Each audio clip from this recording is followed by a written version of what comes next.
esse evangelho possa encontrar guarida, possa encontrar raízes, possa ser estabelecido, fundamentado no coração dessa pessoa. Então eu gosto desse texto porque ele fala de ensino, ele fala de ministração, ele fala de alguma coisa que aos olhos humanos pode até parecer exaustivo. Pode parecer não, é exaustivo. Mas ao mesmo tempo é parte integrante. Essa coisa só de falar, vou pregar o evangelho, aí fala tal, a pessoa levanta a mão, isso é o início de toda uma obra. Porque em si mesma é apenas uma ministração. Mas o que fazer com essa ministração? Quais são os próximos capítulos? Eu falava, né, Bispo Antônio, nós temos um amigo comum, servo do Senhor, chamado pastor José Pinheiro, está lá na terra dele, lá em Manaus. E eu conversava com ele uma vez, e nós conversávamos sobre um grande pregador, evangelista, um ministrador de sinais e prodígios e maravilhas, que se chama Benny Hinn, né?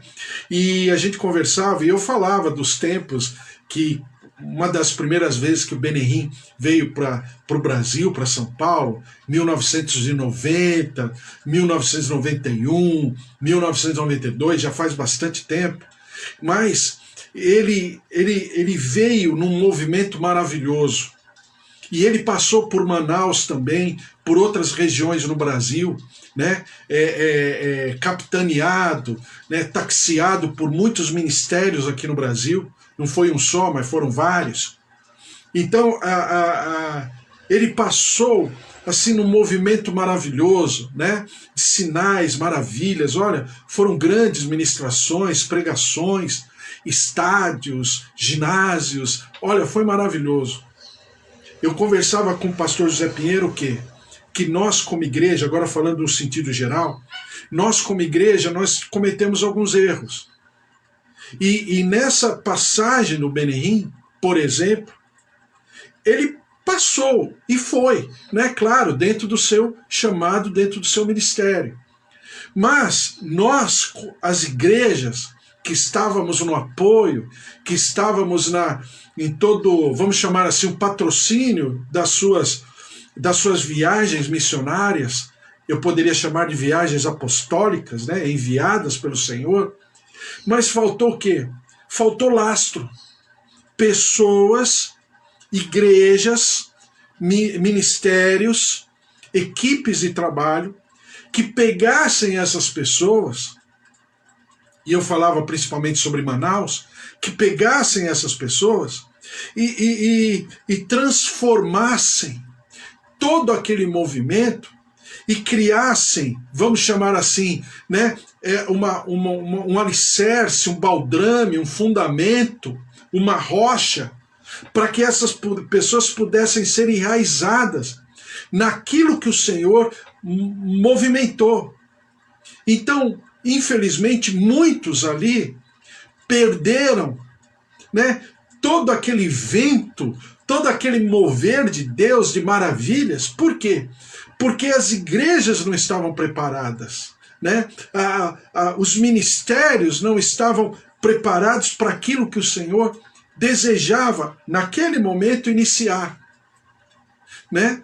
E aí, não vou falar que se perdeu, porque a obra de Deus nunca se perde, mas com certeza poderia avançar mais, poderia ser mais desenvolvida, se houvesse uma preparação, se nós estivéssemos mais preparados, né? E aí eu falo no contexto geral, né? Não estou falando de uma igreja, estou falando de todas as igrejas, nesse sentido, para que pudesse passar esse vento maravilhoso do Espírito Santo e pós essa passagem, as pessoas pudessem ser acompanhadas, trabalhadas, porque é exatamente isso que o Senhor fala aqui.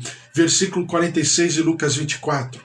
E lhes disse: assim está escrito, que o Cristo havia de padecer e ressuscitar dentre os mortos no terceiro dia, e que em seu nome se pregasse arrependimento para remissão de pecados a todas as nações, começando de Jerusalém. Vós sois testemunhas destas coisas. Eis que envio sobre vós a promessa do meu Pai. Permanecei, pois, na cidade até até que, do alto, sejais revestidos de poder. Então os levou para Betânia e, erguendo as mãos, os abençoou. Só até o versículo 50, o resto a gente lê depois. Então Lucas 24, de 44 até 50, também fala do envio do Senhor Jesus, né? Da comissão, do comissionamento que o Senhor estabeleceu a partir dos apóstolos, chegando até nós. Glória a Deus. Agora voltando a Mateus, capítulo 28, né? Agora, falando da grande comissão, e a gente pode falar, é um tema que tem livros a respeito, né? Então a gente pode falar um monte de coisa, mas eu quero falar de uma maneira mais didática e depois a gente vai continuando. Hoje à tarde, às 4:30 da tarde, vou falar de novo. Então a gente vai pensar sobre esse assunto, sobre esse tema, a grande comissão. Por quê? Diz a palavra, agora voltando a Mateus 28, versículo 18. Jesus, aproximando-se, falou-lhes dizendo: toda autoridade me foi dada no céu e na terra. Ide, portanto, fazei discípulos de todas as nações, batizando-os em nome do Pai, e do Filho, e do Espírito Santo, e ensinando-os a guardar todas as coisas que vos tenho ordenado. Eis que estou convosco todos os dias até a consumação dos séculos. Então, voltando ao texto, né, original do nosso estudo, Mateus capítulo 28, nós, lembrando de tudo aquilo que a gente já desenvolveu em escatologia, e não tem como você pegar um assunto, falar desse assunto e deixar de lado, né? O assunto vai fazer parte. Então, obviamente, falando de maneira didática, o Senhor Jesus está falando aos apóstolos, tá? E então o Senhor Jesus está falando ao representante, de maneira didática, ao representante judeu, né? Aos apóstolos. Então esse evangelho seria pregado. E a Bíblia fala: ide por todas as nações. E Jesus aqui em Mateus não está falando às pessoas e aos povos, mas está falando às nações. Então, dentro de uma linha, só para a gente ponderar, só para a gente entender que Jesus está falando a todos os grupos, o que Jesus está falando? Bom, em primeiro lugar, o primeiro grupo. Qual o primeiro grupo? O grupo da casa. O grupo para o qual o evangelho veio em primeiro lugar, que é o povo de Deus, chamado povo de Israel. Vamos deixar o povo gentílico que somos nós agora um pouquinho de lado. Vamos falar só do povo de Israel. Pensando e tocando no assunto chamado escatologia. Por quê? Porque o que Jesus está falando? E eu já falei para você que desde o Antigo Testamento, por exemplo, você vai lá para o julgamento, para o grande julgamento de Mateus, né? Quando a gente passa pelos julgamentos, eu falei para você que tem 3, lembram? Tem o julgamento dos galardões, né, das recompensas, é o povo de Deus, é o grupo gentílico, é o grupo do arrebatamento, são as pessoas que estão dormindo no Senhor, que serão ressuscitadas, e esse grupo será destacado, será retirado por ocasião do arrebatamento, vai se encontrar, é a noiva se encontrando com a noiva no céu. Enquanto isso, a grande tribulação está acontecendo aqui. Acontecendo a grande tribulação, qual é o plano de Deus aqui, conforme a sua palavra? É exatamente alcançar esse primeiro grupo, que o rejeitou num primeiro momento, mas que o receberá num segundo momento. Exatamente por causa dessa palavra profética de Lucas 24. Abrindo-lhes o entendimento.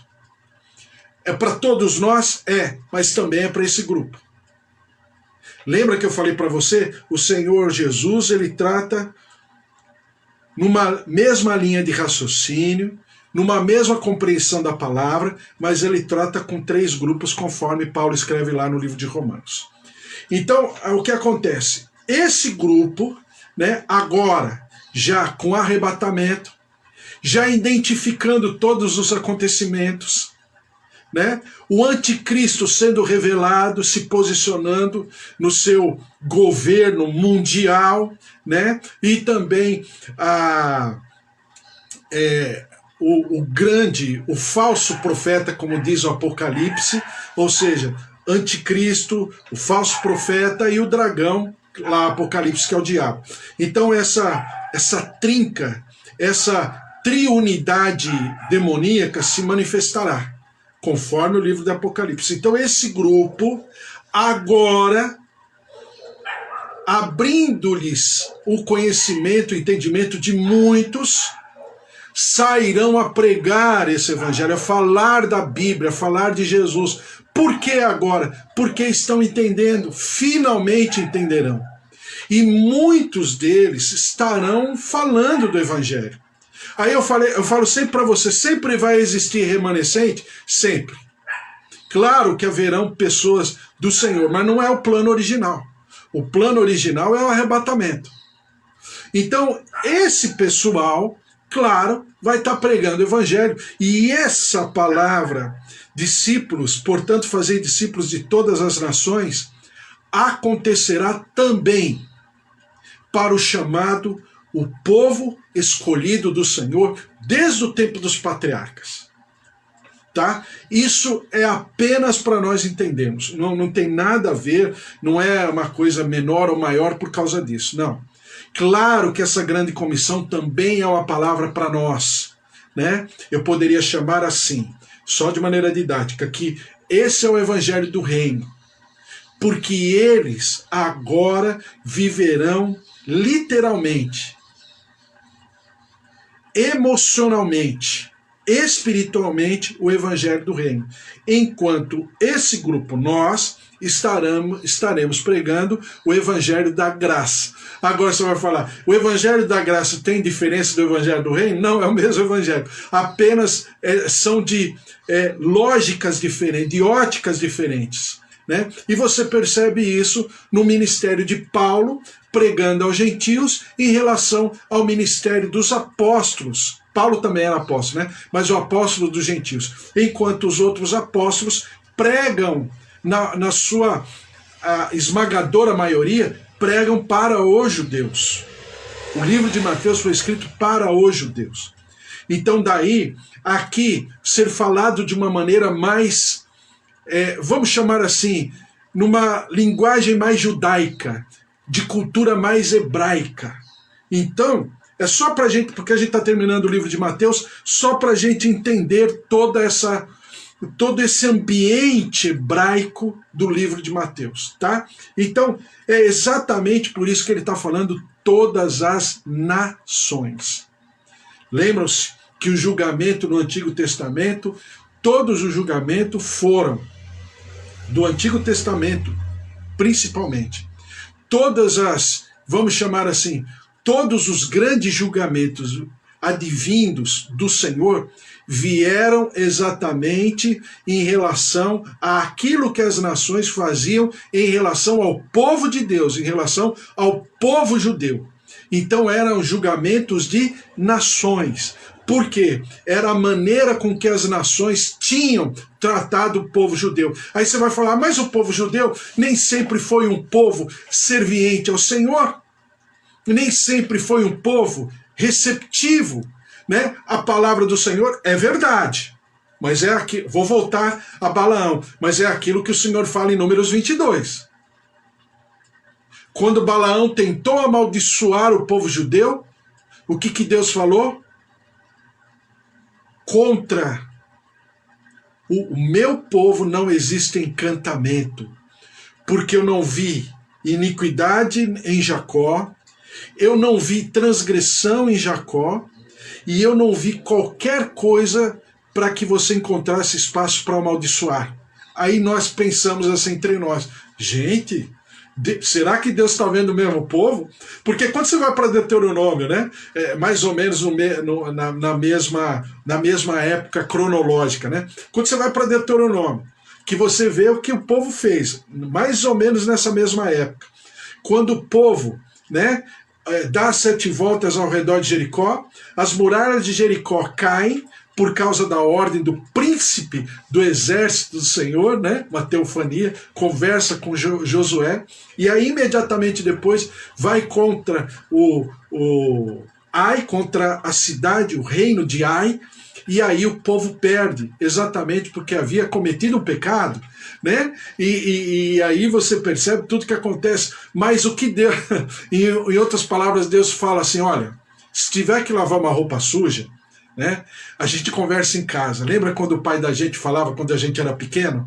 Agora acho que não tem mais isso. Mas no meu tempo, o meu pai falava assim, a minha mãe, né, principalmente a minha mãe, ela falava assim, ela olhava assim para mim: lá em casa a gente conversa. Quer dizer, na casa dos outros, né, que a gente visita, tudo, não vai falar nada, mas lá em casa a gente conversa.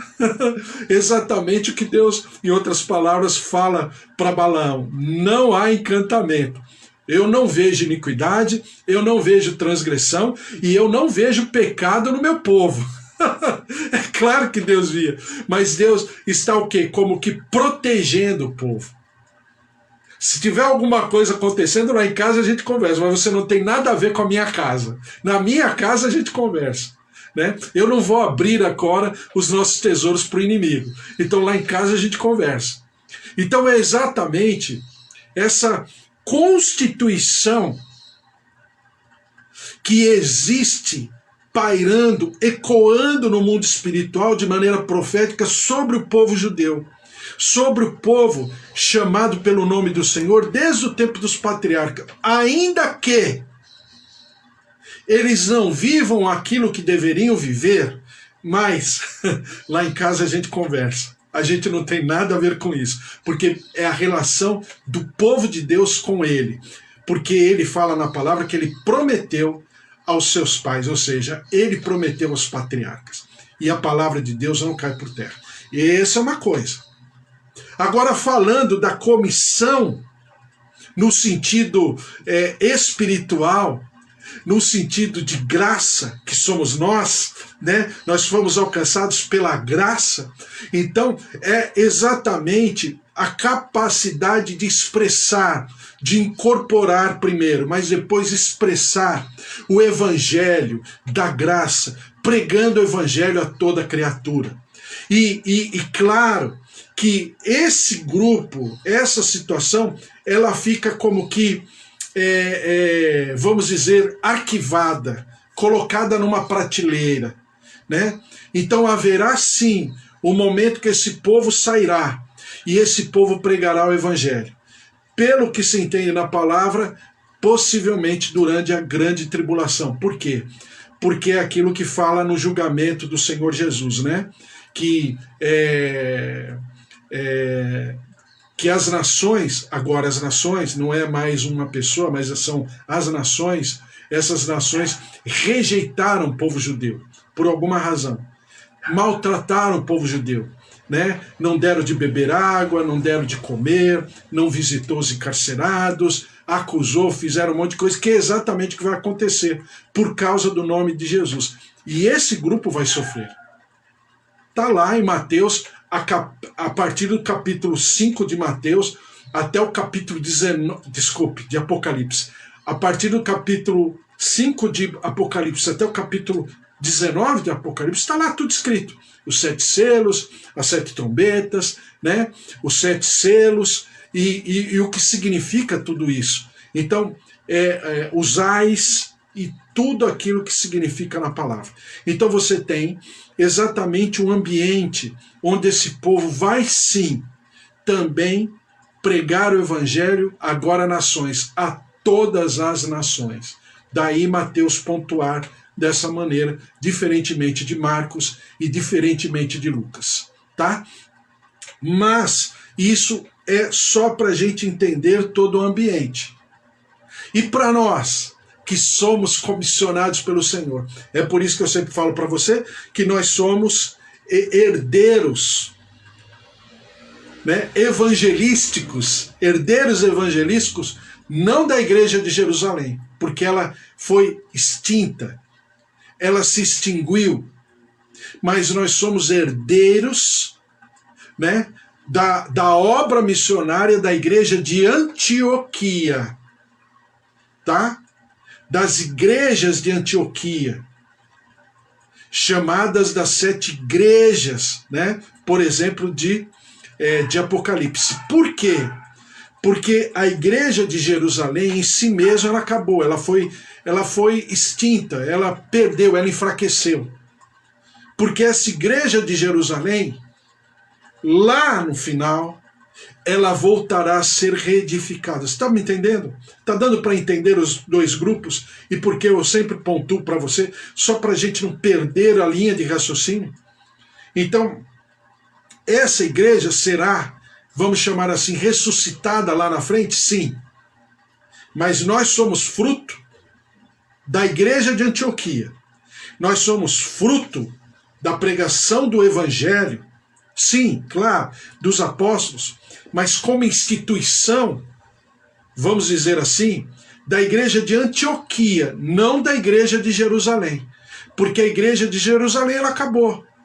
Se você olhar nos livros históricos, né, que eu digo históricos do sentido de pessoas falando, Flávio Joséfo e todos os outros historiadores da igreja e tal, você vai perceber que a igreja de Jerusalém chegou ao momento que ela não existia mais. A partir, principalmente, né, do ano 70 depois de Cristo, com a destruição do templo de Jerusalém, a igreja de Jerusalém ela acabou, ela se enfraqueceu de um jeito, ela foi assim, né, derretendo, por causa de religiosidade, por causa de uma série de coisas, mas principalmente porque o povo chamado, o povo de propriedade do Senhor, o povo escolhido do Senhor, não aceitou a Jesus.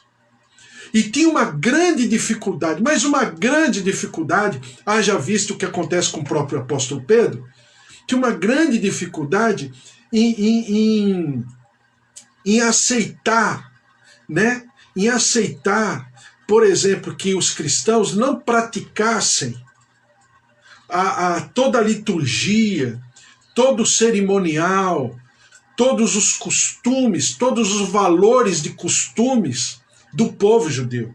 Então foi um grande conflito durante muito tempo, até que judeu se separou do cristão. O cristianismo, durante boa parte da vida apostólica dos primeiros apóstolos, era uma seita dentro da religião judaica. Após a destruição do Templo de Jerusalém, após toda a perseguição que os cristãos sofreram, né, por ocasião de Vespasiano, por exemplo, né, de Tito Vespasiano, né, o grande e déspota e cruel do povo cristão, aí foi uma cisão completa. O cristianismo foi para um lado e o judaísmo foi para o outro lado. Certo? Mas isso não significa que a grande comissão não seja para todos nós. Eu só estou falando porque Mateus está falando, fazendo discípulos em todas as nações. Isso aí lá na frente. Pós, né, a manifestação do anticristo, realmente o povo judeu, muitos do povo judeu se converterão, no plural, né, se converterão e sairão também a pregar o evangelho do reino. Agora eles estarão entendendo o que significa reino, reino dos céus. Por isso que Mateus fala tanto de reino dos céus, porque Mateus também fala com esse grupo, esse primeiro grupo, que está com certeza na pauta, né, da divindade, da trindade, e em algum momento esse grupo também terá a sua oportunidade e muitos se converterão ao Senhor Jesus Cristo, conforme aquilo que o Pai prometeu aos patriarcas, tá certo? Glória a Deus, nós vamos falar, é um tema muito especial, maravilhoso, e diz respeito à nossa vida, aquilo que vivemos, aquilo que pregamos, aquilo que pensamos, a maneira como agimos, tem muito a ver com a grande comissão. Glória a Deus, e nós vamos